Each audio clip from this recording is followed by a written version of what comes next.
15th annual Renaissance Fair of Sleepy Hollow! And the Free Company of the White Stag Combat Show!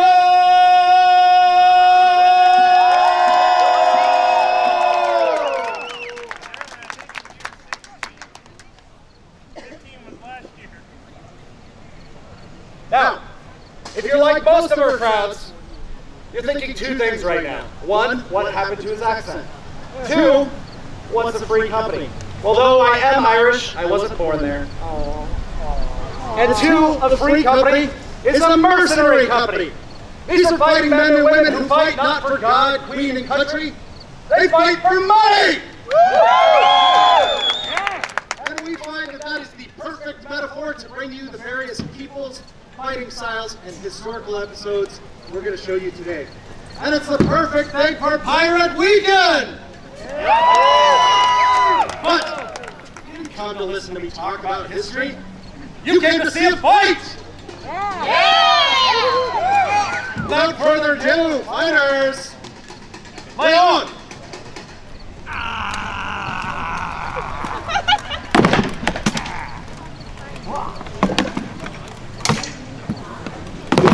Stop. What? That was terrible! The little boy in front wasn't even frightened. The blows were taken out of measure. They mostly just clattered against each other's shields loudly. They danced around like a couple of ballerinas.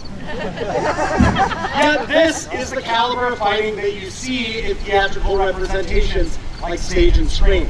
It's choreographed. It's not real. They have to do those scenes again and again and again. They have to know what the other person's going to do so they don't catch a sword in the eye. That's not what we're going to show you today. Everything you're about to see for the next 30 minutes is full speed. It's full contact. It's unchoreographed. And to the best of our knowledge, historically accurate. Now, would you like to see what it might have looked like if an English knight crossed steel with a Viking raider? All right, one more time with feeling. Come on! Oh, you got me. Woo! You trade off the yesterday. Now, skip right across.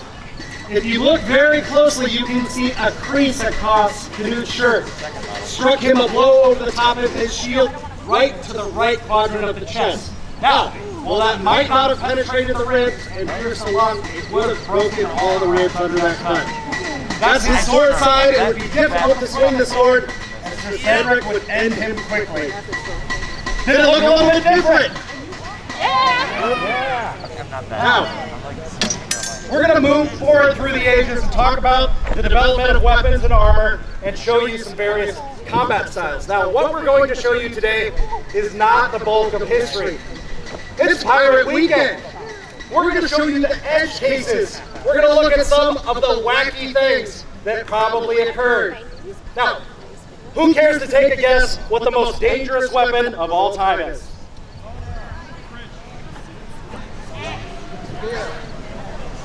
I'm hearing a lot of different ones. I have a battle axe. Nuclear. Oh, not the battle axe. Who said it? Lady's voice. That woman said it. The knife. Gentlemen, look at her. She will cut you so bad. The knife. The knife is the most dangerous weapon of all time. It was our first tool, so it became our first weapon. Even today, after the advent of the modern firearm, knives kill more people in conflict than any other weapon. That's because it is always at hand. When tempers flare and passions run free, the knife is there to end lives. Now, we're going to be looking at some down and dirty dagger fighting today between Ingrid Swordbreaker and Jack, our young Scotsman. But you've all seen a knife fight before. That's boring. I want to show you something you've never seen before. So I want you to imagine. Raiders take over a ship. They're clearing through the galley. And they find only kitchen knives and frying pans to defend themselves with.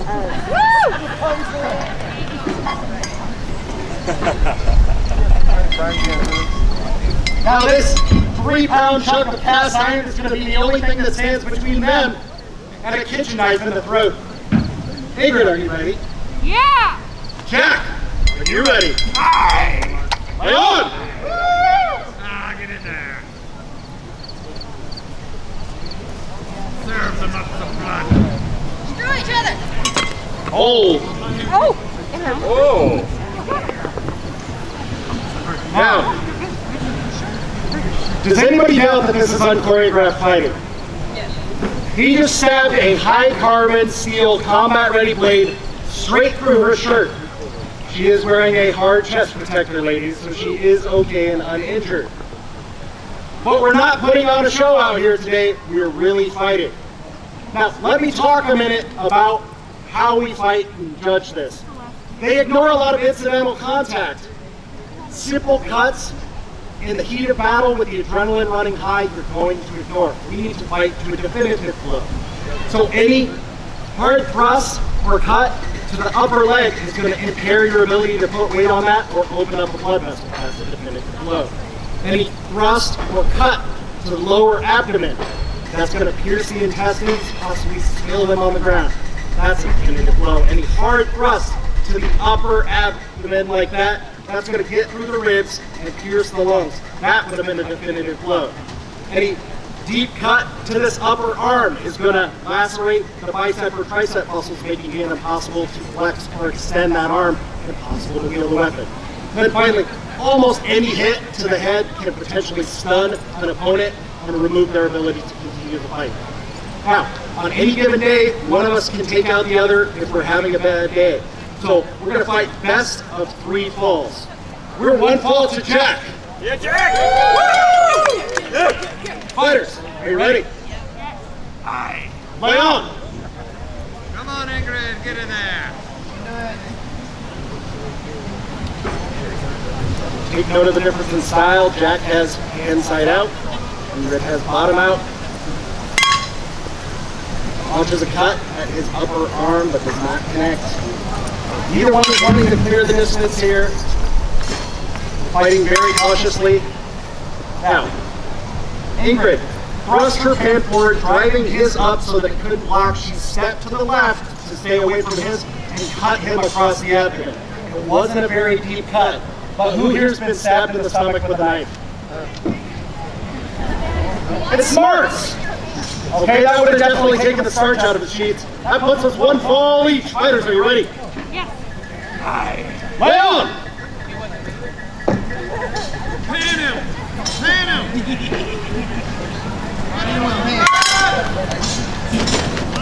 He was late! Oh. Now, Jack was hunting for her throat. He thrust in, he realized he didn't have the distance, and he flicked his wrist to the side, cutting into her bicep. Now, that would have removed her ability to use that arm. With 2 falls to 1, Jack is your victor! Like I said, you know, he either loses to a girl or he beats up on a girl. He really never comes out of this looking good. Now, it's Pirate Weekend. You want to see some high-speed, dashing, swashbuckling, sword-fighting action. Yeah!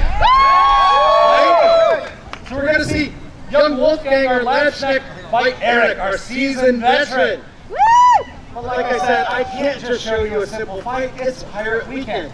And any swashbuckler worth his medal is going to be able to defeat his opponent without spilling his drink. So, each one of our fighters is going to be given a mug of water to keep in their offhand. Their goal is to defeat their opponent without spilling their drink.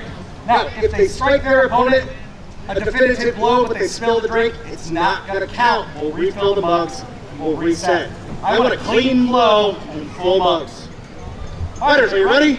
Yeah. Lay on. Come on, you do it!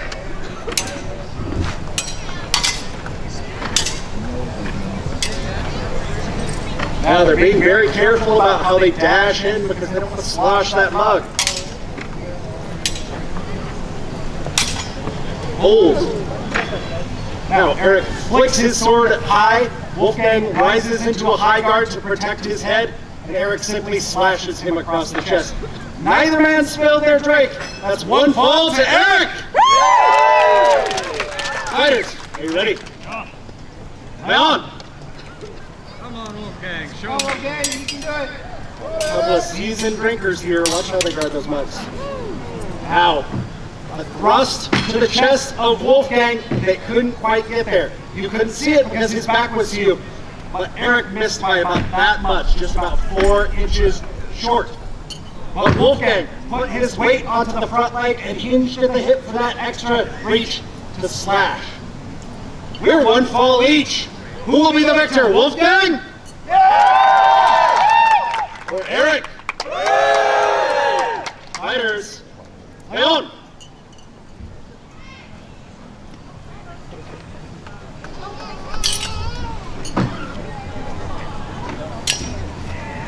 Hold. Ow. Wolfgang looked really relaxed there.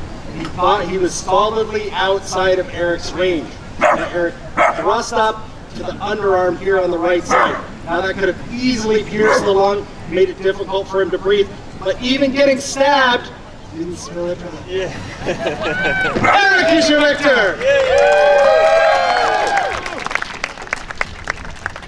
Now, anytime we talk about nautical culture, pirates and sailors, we're going to get into the difficulty of crewing a vessel.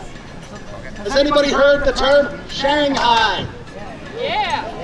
This is the practice of trolling for drunken sailors to knock them out and take them aboard your ship. They wake up halfway on the slow boat to Shanghai, and the rule is simple. Work, or you don't eat, maybe you take a swim. So what we're going to look at here is a 3-way fight in which 2 people are trying to subdue the third. Now, our drunken person, they're too drunk to run away, they're stumbling. They have just a simple belt knife to defend themselves with. The other 2 are going to attempt to subdue them with the flat of their weapon. They need to knock them out with a blow to the head. Now, it's 2-on-1, so the odds favor them, but the other person can use lethal force. It's an interesting scenario. Fighters, are you ready? Jack does not look ready for this. He does not want to fight 2-on-1 right now. Fighters ready?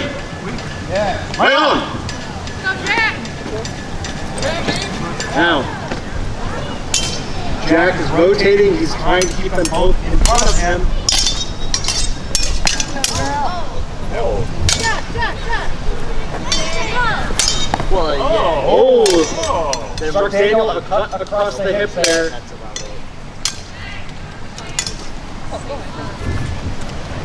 Hold. Now, Wolfgang did finally strike the hit, but these 2 have been so cut up, they're probably not going to be able to carry him back to his ship. I'd say Jack got the better of that one. Now, it's only fair that they get their comeuppance, so we're going to keep rotating around and make each fighter defend themselves against these 2 looking to take them aboard the ship. Now, Wolfgang, as Germans are wont to do, has had a few pilsners. He's a little bit tipsy when he notices some dirty Frenchman and Scott lurking behind him in the alleyway. Fighters, are you ready? Play on!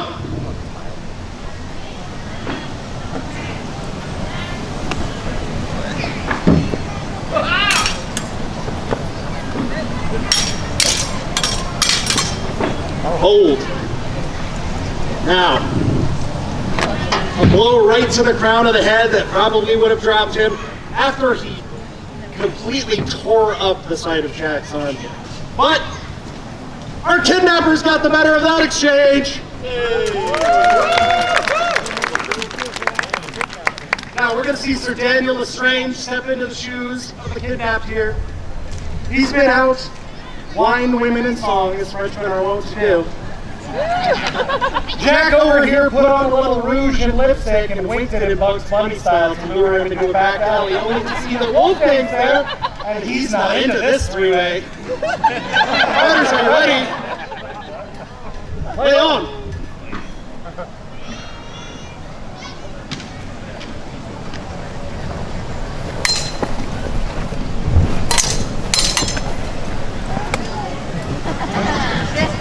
Now, interesting tactic from Jack there. He placed his blade against Sir Daniel's throat here, really making him think about his next move for enough time for Wolfgang to come in and clock him one. Now, all of these men have fought bravely. Let's give them a hand. Obviously, this is a terrible way to try and clear the ship. When we think about pirates, we think about ship-to-ship warfare, don't we? We think about getting close, raising the black sails, boarding the other ship, firing cannons, blowing the ship apart. Well, it hardly ever happened that way. You don't want to shoot a cannon at a ship that you're hoping to steal and sell. You're going to put a hole in it. You're going to sink the darn thing. What you want to do is get close enough that you can get alongside the ship, board it with smaller vessels or a siege gangway.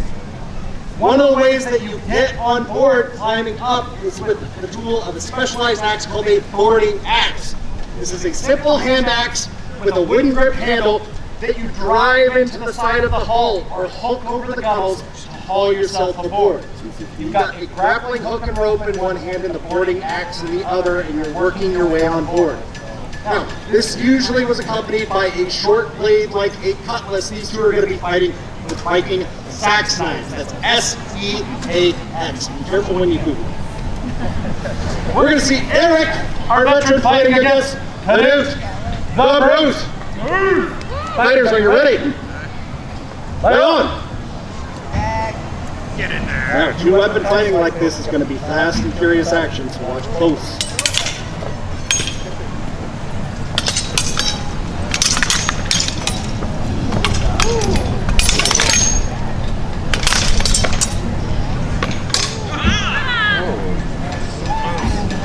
Neither man wanting to give up the point. Now, Eric stepped back onto the shield. His footing was precarious. That gave Knut pause for a minute, but the shot was already on its way. A cut across Knut the Brute's left side. Okay, that's really going to knock the wind out of him, possibly break a rib. One fall to Eric. Fighters, are you ready? Lay on!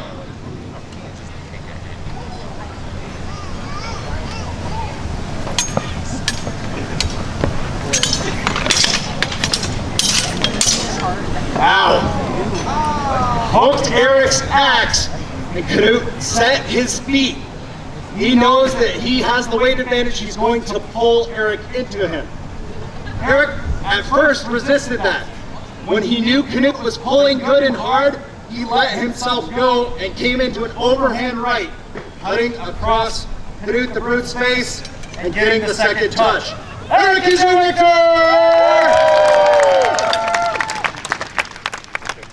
Now, when we're talking about ship-to-ship warfare and the siege gangway, this is a specialized tool. It's a 20 to 25 foot long plank with a couple of sharpened metal hooks on one end. When a ship gets close enough and you pull alongside it, it's thrown over to the other ship and pulled so that the hooks stay into the gunnels, allowing a walkway between the two ships that are rocking back and forth, men running across to put on an overwhelming show of force and force the enemy crew to stand down. So it's only fair that we show it to you. Now, if you look closely, you'll see this roped off area in front of us. This is a 20-foot long by 3-foot wide section. It's the same size as the siege gangway.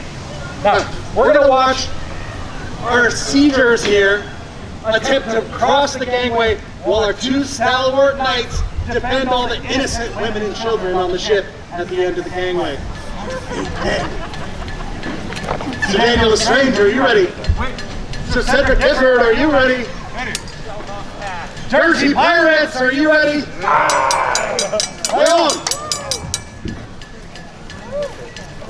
We're crossing cautiously, very narrow area.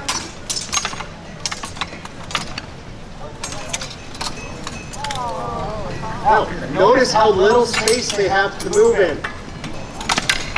Now, these two fighting with spears it would have been unlikely that they would have had spears on the ship, but they would have had something called a marlin spike, which was a nautical tool that was common at the time. It's easy to defend this. Canute the Brute finally sacrifices himself, jumping into the two spears to stab these two and get them out of the way, allowing the rest of his crew to come from behind. But all 5 of these people just died in that fight. It's a terrible way to try and take an enemy ship. That's because the siege gangway was only used after you already had people on board to protect the end of it. What you preferred to do was use smaller boats to encircle the enemy ship and using ropes and grappling hook, haul yourself aboard. So now we're going to take our fighters and we're going to put them on either side of the 2 knights, standing on the deck back to back. They're the only thing that stands between those innocent women and children and these dirty, dirty pirates. Fighters, are you ready? Lay on.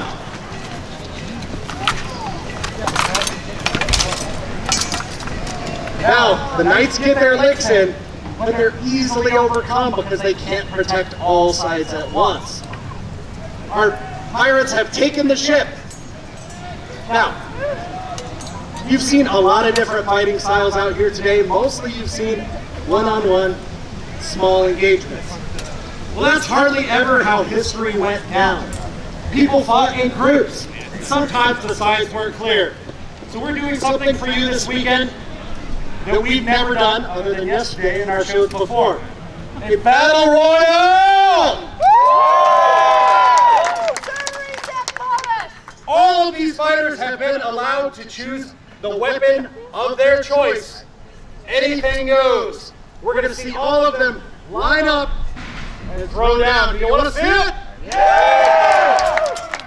Fighters.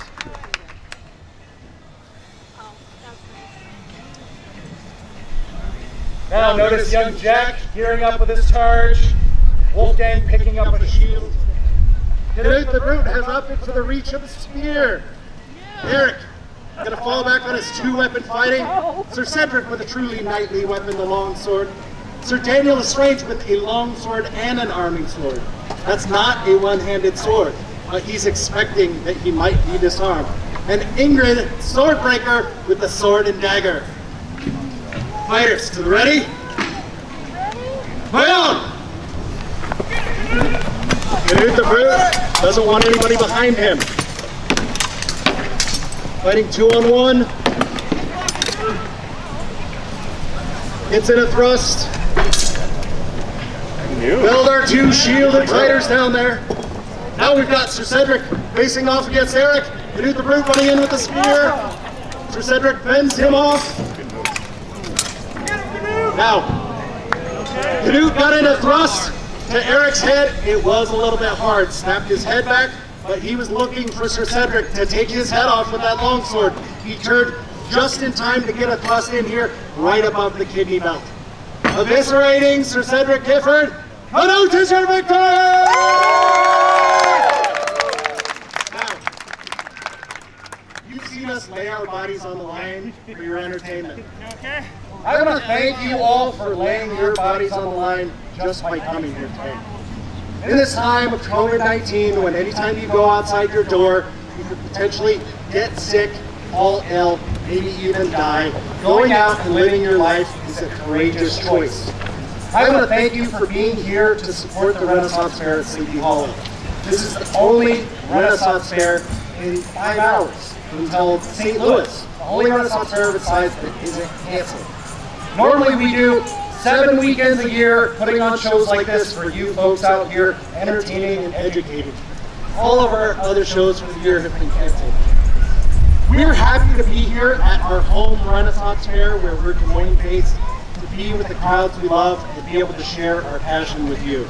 If you've been educated, if you've been entertained today, I hope you'll consider making a small donation. We're a non-profit corporation. Every dollar we take in goes right back out towards educating and entertaining the public like you. We never take a salary, and in fact, it's a damn expensive hobby that we have to reach into our pockets for several times a year. Now, thank you for coming to the show. I hope you enjoy the rest of the fair. If you'd like a picture with any of our fighters, just approach the fence, point out your fighter, and we'll get you your socially distanced selfie.